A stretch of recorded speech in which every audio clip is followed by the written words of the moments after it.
Tadi kan sudah melebar kemana-mana gitu Om ya, kita ngomongin black metal. Ada nanti satu pertanyaan terakhir nanti saya tanyakan. Sekarang mah mengenai Asarotum, band lama yang bangkit kembali nih.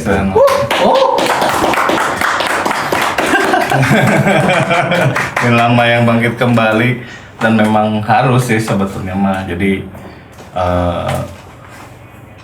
ya kita kangen lah ibaratnya meskipun saya bandnya apa, skenanya apa, tapi tetap kita harus, kalau saya pribadi sih penikmat semua musik gitu. Nah sekarang ceritakan sejarah, mungkin teman-teman nggak ada yang belum ada yang tahu gitu terbentuknya si Asarotum, terus eksistensinya selama ini gitu. Jadi untuk Asarotum sendiri dulu dibentuk tahun 96 lah, dulu tahun 96, dan mereka pada saat itu ada di dalam satu komunitas black metal di Bandung ya, yang namanya Black Mass, Blacker Than Darkness, yang sampai saat ini masih ada komunitas itu dari tahun 95, berarti sekarang 27 tahun itu komunitas masih eksis gitu lah sampai sekarang, alhamdulillah. Asarotum sendiri di tahun 96, pada saat itu tahun 96 saya pribadi belum masuk. Belum.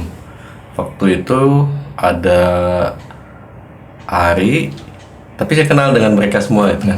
Ari, Yogi, Ogi, Agus pada saat itu, dan mereka ada yang sudah nggak ada juga, yang udah nggak ada juga. Nah mungkin saya pribadi nih tahu black metal itu sebetulnya dari Ari. Ari itu kebetulan drummernya Asarotum sebagai foundernya gitu. Dan sekaligus sepupu juga gitu lah, sepupuan. Nah, pada saat itu entah kenapa pada saat itu mungkin ya masih borok-borokan juga sih si Asarotumnya, masih bisa dibilang poster lah gitunya. Sampai saat ini pun ya mungkin bisa dibilang masih poster gitu. Nah, kesehariannya kita nggak black metal gitu. Musik aja gitu ya. Musik gimmick aja lah gitu, sesama nunggu gitu. Nah udah gitu di tahun 97 kita pada saat itu ikutan kompilasi Blacker Than Darkness volume 1 yang dirilis sama Black Mass sendiri gitu kan. Rekamannya tuh waktu itu kayaknya nggak ada nih untuk zaman sekarang gitu kan. Pada saat itu 7 band kalau nggak salah. Ya 8 band sebenarnya, dalamnya 8 band, cuman untuk Helga dia udah punya lagu sendiri. 7 band itu mereka ada rekaman di satu studio yang sama, mereka sekali ewang gitu lah, sekali ewang ngetekna gitu pada saat itu teh, atau dengan pakai efek yang dipakai rame-rame juga gitu kan, pakai metal zone gitu. Pada saat itu, nah di situ saya baru masuk tahun 97 itu, pas sebelum kompilasi saya diajakin sama Ari bantuan ngabasan, ayo atoh lah gitunya, bangga gitunya, black metalan oke ya gitu kan. Pada akhirnya gitu bangga black metalan, jadi ngerasa bangga lah dulu pada saat itu, sampai sekarang pun masih merasa bangga gitu dengan sini nih. Nah enak lah pada saat itu, apa si pas suasana recordingnya tuh bener-bener kerasa gitunya, pengorbanannya gitunya, kita nunggu gitu kan, saling nunggu, dan dengan hasil yang pada saat itu, dengan sound yang pada saat itu yang masih apa adanya gitu. Tapi ya alhamdulillah kasetnya pun sampai sekarang masih dicari gitu ya. Masih dicari pada saat itu, tahun 98 dirilisnya. Nah udah gitu di tahun 99 mau ke 2000 si Asarotumnya sendiri bisa dibilang bubar pada saat itu. Bubar ya karena kesibukan masing-masing. Ya saya pribadi pada saat itu ya menikah lah, curhatin. Jadi pabelit yang resiko. Nah jadi nggak bisa fokus juga gitu di band. Tapi di tahun 2015 atau 16 kalau nggak salah ya, jadi pengen nyobain lagi ini. Jadi karena mungkin apa ya, tapi tetap mendengarkan selalu gitu kan, cuman kurang update aja sih. Pada saat itu memang kurang update juga dengan apa yang terjadi di scene black metal, karena tidak pernah bergaul juga dengan orang-orangnya juga. Nah, di tahun 2015 nih ada event nih, pada saat itu eventnya Wantun 2. Penasaran ngiluan dia pakai band naonnya ngaranna nggak sih startum deui gitunya, tapi dengan personel yang berbeda. Dan personel yang berbeda karena untuk si personel yang lainnya pun udah sok teruskeun ku maneh gitu, menyerahkan lah ibaratnya ya. Pada saat itu saya tuh nyari saya gitu. Akhirnya ada Encis sama Omen. Encis tuh yang sekarang di Propet kalau nggak salah ya. Encis di Propet ya. Oh udah enggak. Udah enggak. Dan waktu itu bandnya Aegrum si Encis teh. Udah gitu Omen tuh sekarang drummernya BWR lah. Drummernya band grindcore kalau nggak salah. Nah, pakai mereka, nah dari situ waduh enak deh, jadi malah nama semangat gitu, lebih kerasa lagi udah gitu. Tapi mungkin ya dengan berjalannya waktu mungkinnya kita tuh sering rubah-rubah personil gitu lah. Dengan rubah-rubah personil, gonta-ganti, masuk si A, masuk si B, udah gitu si A masuk lagi, itulah. Jadi ya mungkin entah sayanya yang egois atau kumaha gitu ya, tapi nggak tahu juga sih ya, mungkin seleksi alam.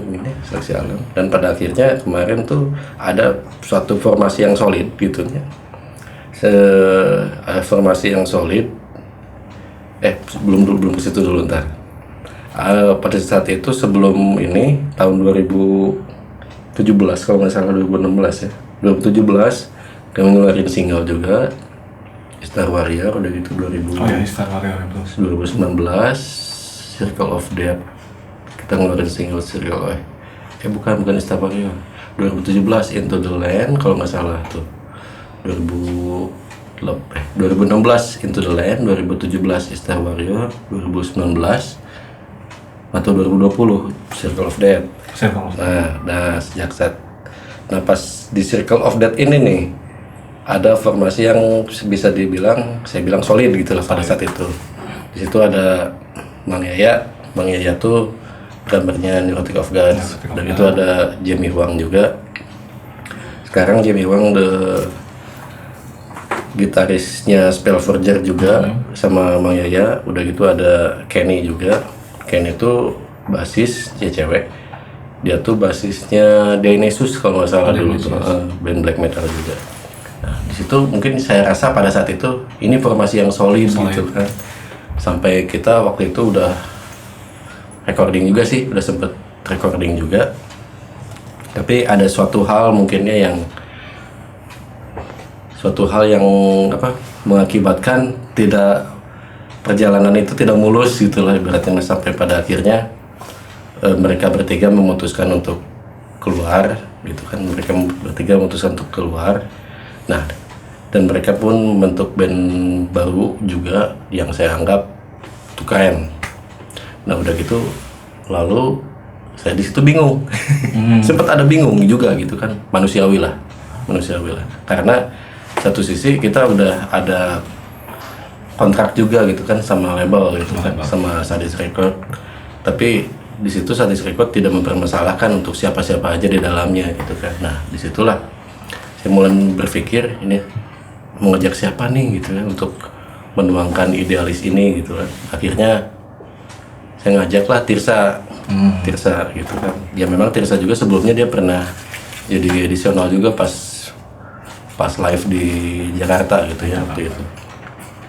Nah udah gitu banyak sih sebetulnya sebelum formasi yang solid itu yang personel yang gonta-ganti itu banyak lah.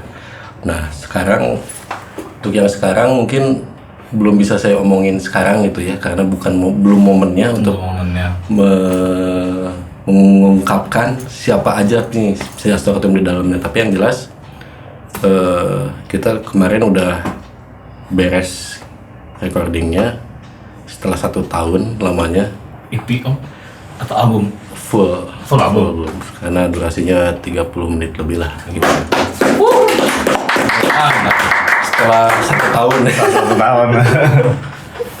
Ya mungkin banyak orang yang beranggapan banyak ya latih cina gitunya piraning lagu gitu, tapi di sini mungkin mereka cuman bisanya ngomong tapi nggak tahu sih sebetulnya kenapa bisa seperti itu. Ya mungkin untuk saya sendiri memanfaatkan momen yang Tepat mungkin ada momen lah, harus ada momennya juga sih sebetulnya. ya. Kalau diperbahasakan itu segala sesuatu itu indah pada waktunya mungkin ya Om ya. Ya kayak judul lagu itu. Terus juga tadi kan komentator itu pasti akan lebih jago daripada pemain bola. Betul. betul. Nah, sebetulnya kemarin pun kita udah rilis single juga, tapi dirilisnya di digital platform gitu kan. Ya, singlenya Dark Perfection pada saat kemarin tuh. Ya, mungkin di situ sengaja kami rilis single itu sebagai pembelajaran dulu gitu loh. Mungkin di situ bakalan ada triknya gitu lah, saya pribadi gitu lah, triknya seperti ini.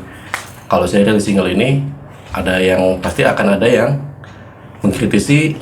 Nah di situ saya senang gitu kan dengan kritisi tersebut. Jadi di situ kita tahu, oh kesalahan kita di mana nih, gitu kan. Jadi kita bisa revisi lagi untuk nanti yang nanti akan kita curahin di full albumnya gitu loh, seperti itu.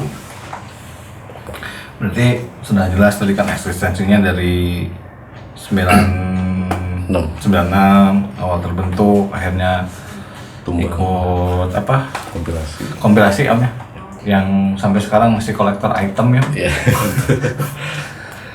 Sampai tadi ada sempat bubar juga beberapa tahun mungkin Om ya, beberapa tahun sampai akhirnya 2015 maju lagi. Tepuk tangan dulu atuh.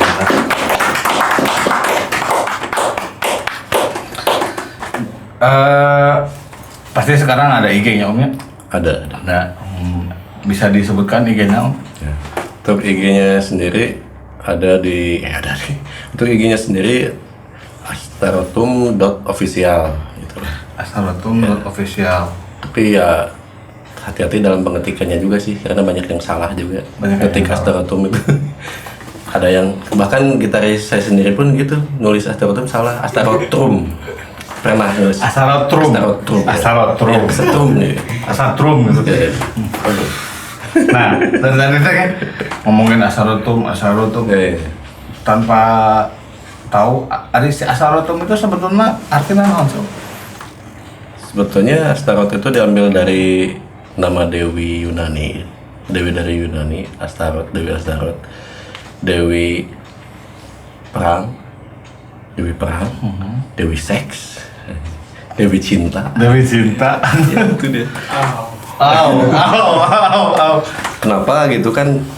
Ambilnya nama Astaroth ya pada saat itu mungkin si yang foundernya keren gitu lah. Keren gitu ya. itu. Oh iya. Setan cina. Setan. Nah untuk umnya sendiri itu hanya penambahan aja. Untuk Kumernya gitu. Ya karena untuk band Astaroth banyak. Astaroth banyak. Band Astaroth mah banyak gitu. Tapi Astarothum cari aja di Google. Nggak akan ada dua gitu. Gitu. Tadi album ini planningnya mau launching kapan atau ada kila-kila atau ada? Ya, jadi kami udah selesai nih kan, terus tinggal penyerahan materi ya masteringnya gitu kan ke pihak label, dan pihak label sendiri pun udah siap gitu kan, dan nanti tinggal pihak labelnya yang menjadwalkan perilisannya kapan. Mudah-mudahan doain aja tahun ini secepatnya bisa cepat rilis dan juga bisa launching. Ada yang melaunchingkan juga.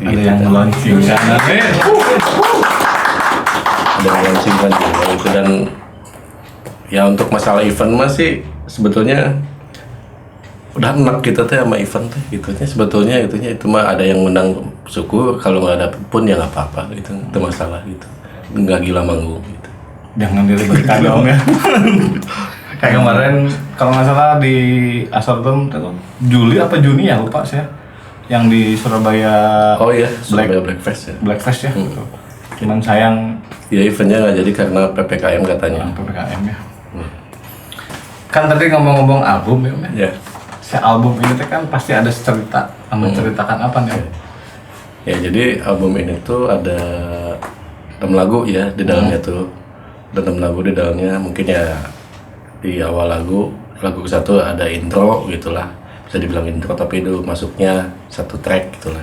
Nah dan track berikutnya dan di situ untuk Astarotum sendiri menceritakan tentang apa ya?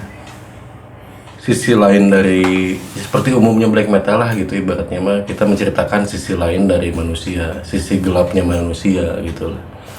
Tapi di situ dibikin liriknya pun bukan seperti seolah-olah kita yang mengajak orang-orang untuk berbuat jelek lah, berbuat negatif. Tapi di situ kita lebih menceritakan aja gitulah. Apa yang terjadi di realitanya gitu. Jadi kita tidak bukan menghayal, bukan hayalan gitu lah. Bukan hasil hayalan. Bukan hasil hayalan, cuman dibikin banyak kiasan-kiasan sih di dalamnya gitu loh. Dari liriknya pun gitu loh, walaupun terdengar simple. Terus kadang orang kalau mau nanya ya mangga gitu ya, kalau ada yang mau bertanya liriknya tentang apa ya pada intinya si konsepnya si Dark Perfection sendiri Dark Perfection ya tentang kesempurnaan yang gelap gitulah. Jadi gelap tuh benar-benar gelap tapi pekat. Nah Lucky sisi lain manusia tuh yang seperti ini gitu. Gelapnya manusia itu gitulah ibaratnya. Itu yang kita ceritakan gitu. 6 lagu 30 menit berarti selagunya seberapa bro? Lumayan black metal klasik lah, pasti panjang-panjang ya gitu. Nah apakah genrenya akan sama seperti single-single yang lama atau ada explore lagi Om? Ya sebetulnya untuk masalah itu dari single-single yang sebelumnya kita selalu bereksplorasi gitulah ibaratnya ya, selalu bereksplorasi seperti di itu Dawn of the Naive, terus di Star Warrior kita berbeda karena mungkin itu ada dengan tangan yang berbeda juga gitu kan. Di Circle of Death-nya pun berbeda, tapi untuk di album ini ada Circle of Death juga gitu tapi dikemas dengan aransemen yang baru gitu. Jadi dulu kita nggak pakai string, kita nggak pakai keyboard. Kalau sekarang di album kita full pakai keyboard. Kita pakai keyboard. Ya untuk keyboardnya kita pakai adisional sih.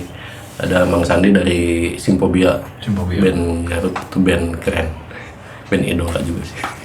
Nah mungkin ya kalau saya sendiri bisa boleh berpendapat, mungkin saya Astarotum symphonic black metal kali. Symphonic black metal untuk di album ini. Karena si pemakaian keyboardnya tuh benar-benar dominan gitu ada semua gitu dipakai. Berarti pengaruh Mang Tirza ini lumayan ini ya Om, ada lebih berwarna lagi. Betul sekali. Karena kenapa pakai Tirza pun karena saya pikir gini, kalau kita pakai, karena saya tahu basicnya Tirza bukan black metal ya lebih ke rock gitu dan semacamnya gitu kan. Nah saya pengen coba nih gitu kan karena pengen spekulasi lah ibaratnya, malah memasukkan Tirza pakai skill yang dia punya itunya di rock, masukin di lagunya Astarotum akan seperti apa gitu kan. Ya itu mah nanti penilaian publik aja lah yang bisa menilainya gitu. Dan tapi saya sendiri merasa ya sudah cukup puas gitu dengan hasilnya gitu. Jadi makin menunggu nih albumnya kayak gimana. Mudah-mudahan cepat dirilis Om ya. Mudah-mudahan bisa tahun ini dan ada yang meluncingkan nanti insya Allah. Amin. Nah formasinya jadi berapa sekarang Om? Ini mas spill aja lah sedikit gitu. Kalau mau plus edisional ya jadi 6. Jadi 6. Plus female vokal juga. Female vokal. Female vokalnya Keren. Keren. female vokalnya ya dari ex band yang besar. Oh, sama. Siap ditunggu baru daftar. Nah, sekarang ada pertanyaan yang dari tadi saya pengen tanyakan. Bisa nggak sih sebetulnya band kita itu, band khususnya band, ya sekarang ini kayak contoh, Jasada sudah keluar, Ya, betul. BK sudah keluar. Betul. Bisa nggak si black metal sendiri itu seperti itulah gitu misalkan? Kemungkinannya kecil kalau untuk di Indonesia, untuk band black metal Indonesia. Kalau saya pribadi bilang, kenapa berani bilang itu karena belum ada gitu ya, belum ada sih mungkin ya, karena kalau ada pun berarti saya nggak belum tahu gitu lah, saya belum tahu. Tapi kemungkinannya kecil. Kenapa kemungkinan kecil ya? Karena walaupun memang band di Indonesia sendiri sekarang udah keren-keren gitu ya, band black metalnya udah jadi sorotan juga dari band luar. Kenapa dari label luar? Kenapa label luar berani mengambil Ngambil juga, karena mungkin ya kualitasnya udah oke juga. Tapi apa ya sih? Di sini tuh di Indonesia tuh terbentur dengan norma yang tadi gitu loh. Terbentur dengan norma yang tadi. Kenapa di luar negeri band-band black metal bisa berkembang, kenapa di Indonesia enggak? Sementara kualitas mereka bisa Hampir mirip sama lah. betul sekali gitu lah. Kenapa? Karena banyak sih, kalau mau dijelaskan lebih luas lagi, ini memang nggak akan ada habisnya. Cuman dasarnya kita berbenturan dengan politik, dengan sosial, dengan budaya, dengan agama, gitu. Di Indonesia itu yang benar-benar dipakai semuanya tuh, contoh kecil gini, dari segi ekonomi lah ibaratnya mah. Dari segi ekonomi di Indonesia dengan ekonomi di luar negeri gitu ibaratnya mah. Di luar negeri mah taruh kata gini, pengangguran bisa menang gaji gitunya. Tapi kalau di kita enggak bobo. Jadi di luar negeri pun untuk bermusiknya pun karena mereka udah ada, walaupun tidak bekerja tapi mereka dapat penghasilan gitu ibarat namanya. Ya jadi apa yang mereka ingin beli ya bisa kebeli itu ibarat nama. Kalau di kita aja apa belit ini ekonomi gitu. Apa belit gitu kan, dengan contoh untuk yang berkeluarga, saya pribadi gitu. Mungkin yang berpendapatan besar bisa mumpuni gitunya untuk membeli gear-gear itu. Gearnya. Beli gearnya. Tapi nah itulah yang banyak hal-hal yang menghalangi sih berkembangnya walaupun dengan kualitas yang memang udah pada oke sih sebetulnya. Untuk politik sendiri, apakah mereka pemerintah mendukung dengan black metal? Sampai saat ini apakah ada dukungan? Nggak ada. Tapi kalau di luar negeri, mangga teh ting gitu. Ya ambil contoh lah festival lah gitu ya. Terus kan, kalau dengar contoh gini di luar negeri, band besar seperti Behemoth gitu kan, gimmicknya kan udah bisa kelihatan Antichrist gitu kan. Tapi kenapa bisa manggung gitu di event gede gitu?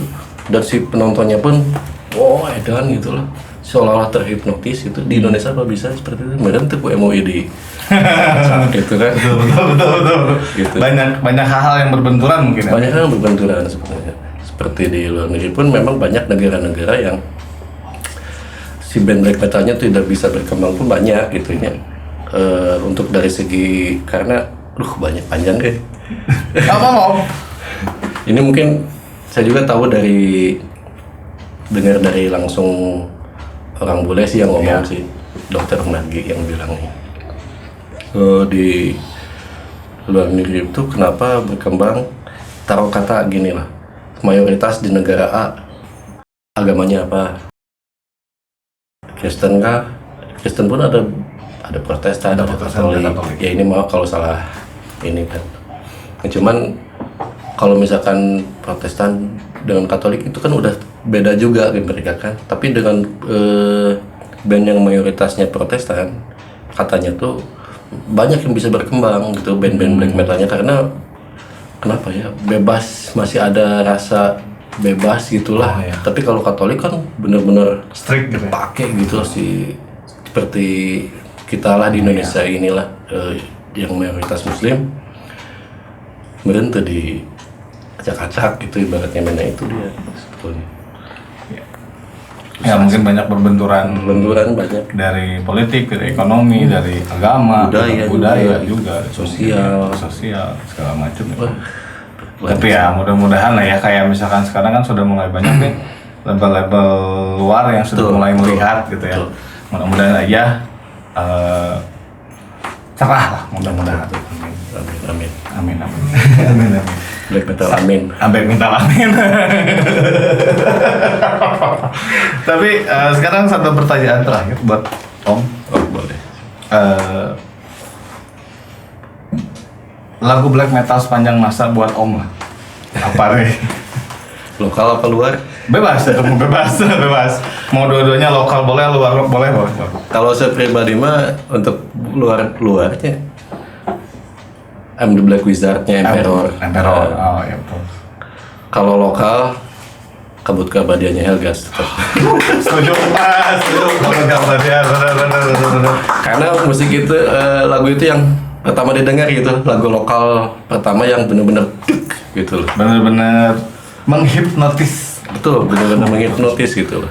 Cari lagi Kabut Keabadian. Betul. Tapi benar, saya pun sama kalau misalkan ditanya untuk lokal lagu sepanjang masa ya itu Kabut Keabadian, karena jujur aja gitu itu sangat menghipnotis gitu.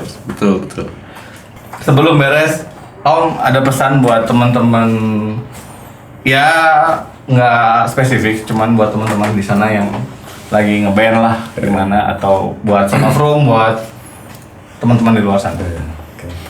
Ya ini dikhususkan juga sih buat semua pelaku di skena black metal, mau pelaku maupun pendengar juga sih. Black metal itu universal gitulah, semuanya sama. Jadi kalau mau berdebat tidak akan ada habisnya itu. Yang penting kita tetap berkarya, tunjukkan yang terbaik, tunjukkan kepada dunia gitu ibaratnya. Bukan ibaratnya sih, memang seharusnya, sudah seharusnya dan memang sudah selayaknya gitu. Kita diakuin oleh band black metal, diakuin oleh di dunia, itu udah sangat layak gitu sebetulnya. Nah, jadi jangan ada lagi saling senggol, saling senior gitu, gitu. Saya paling senior, saya paling tahu. Fuck anjing, itu ibaratnya. Jadi ya itulah mungkin. Dan untuk Sons of Rome sendiri, semoga makin banyak subscribernya. Amin. Ya. Dan semoga ya intinya makin banyak juga ya viewernya juga gitu kan. Semoga makin maju ke depannya juga dan makin edan lah. Itu untuk skena, semua skena lah ibaratnya semakin edan. Satu quote dari saya mungkin menimpali tadi. Baja itu kuat, tapi yang menghancurkan dia adalah karatnya sendiri.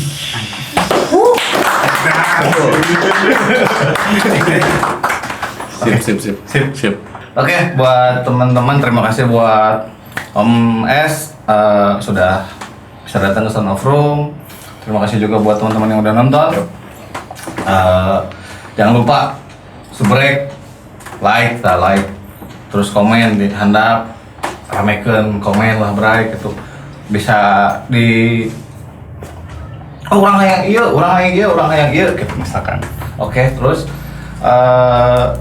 di share, jangan lupa di share yang biar viewernya lebih banyak, biar info yang kita berikan makin luas, tersebar di seluruh dunia. Mantap. Sekian, wabillahi taufiq wal hidayah. Wassalamualaikum warahmatullahi wabarakatuh.